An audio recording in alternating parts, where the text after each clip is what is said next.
This is a quick reminder to myself to not polarize too quickly, not to judge things too quickly. Right now, as all of us in different ways take in social media and the news to stay informed, but also not wanting to be completely misinformed and oblivious to what's going on, there's a fine balance there that we're all finding that works for us. And when we do engage in conversation and looking at things, what I'm reminding myself right now is to not polarize too quickly, to quickly just say it's right, it's wrong.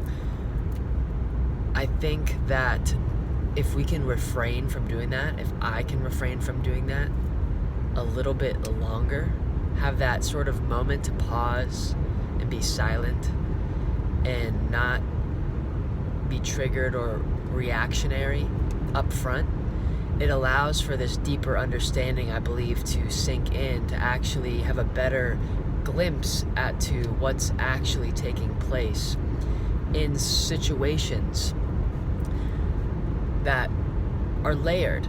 There's many, is it your fault that you got a flat tire? You could say, yeah, I drove in that hole. That's a simple way of looking at it. A complicated way could have been the Big Bang happened billions of years ago, and all these interactions happened, and that was going to happen. It just took 8 billion years to manifest. That'd be a complicated way to say, was it really you that drove in the hole and popped your tire? I think the point of this message that I'm teaching myself on is to not judge things in a way too soon where you think you know why it happened. I believe it's more layered to why things happen. And plus, when we only see things from one perspective, it's hard to get the full 360 view. And if we have very strong beliefs and we polarize, we immediately block out so much of our perspective, and we create enemies and divide. If we can keep that bridge open, which I sort of see myself as a bridge, if we keep that bridge open, we can have a fuller perspective, because I really believe, as Richard Rohr says, everything belongs. There's a reason for the left. There's a reason for the right when it comes to politics. And politics is not something I'm very educated on as far as paying attention to the news or speeches or laws. I'm not in that world, really. But I do believe everything's here for a reason. At some faithful level, that's sort of the belief that I feel. It's all here for contrast, maybe. It's here to contrast. All of our challenges, all of our friction is here as a catalyst for us to evolve and chisel ourselves into these crystal-like entities that are pure, like water. Most of the planet is water, right? I'm not sure if that makes sense. Another interesting thing I'm finding,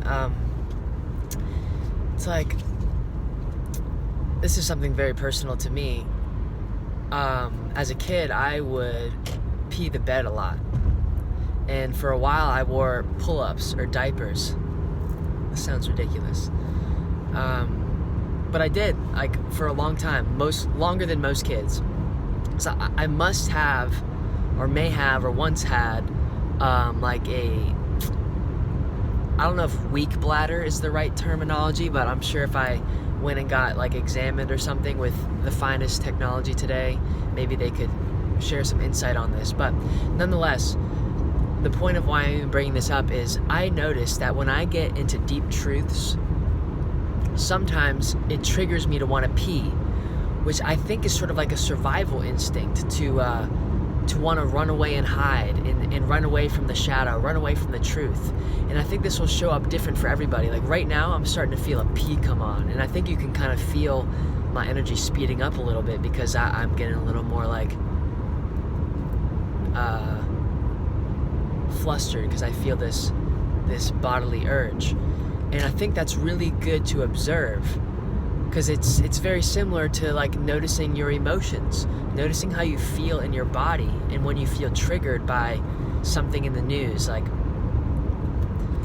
what is it teaching you about yourself? Is there unsolved trauma that makes you have to pee all of a sudden and you want to leave the room and leave the conversation because you need to go pee? That's something maybe I've noticed in myself. Like my body maybe uses that peeing mechanism as a tool for me to like remove myself from a situation that is touching and starting to poke at wounds that need to be healed. Whereas this conversation might be pretty healing for somebody, or for us to talk about out loud, and my body's like, ooh, we don't like this. It's kind of uncomfortable. It's a little sensitive topic. It could be triggering to me or to somebody else to even mention politics, that kind of thing. But I'm in a car right now, and I got a long way to drive to get to this gig. So I have to sit through that, work through that. And that's going to show up different for everybody.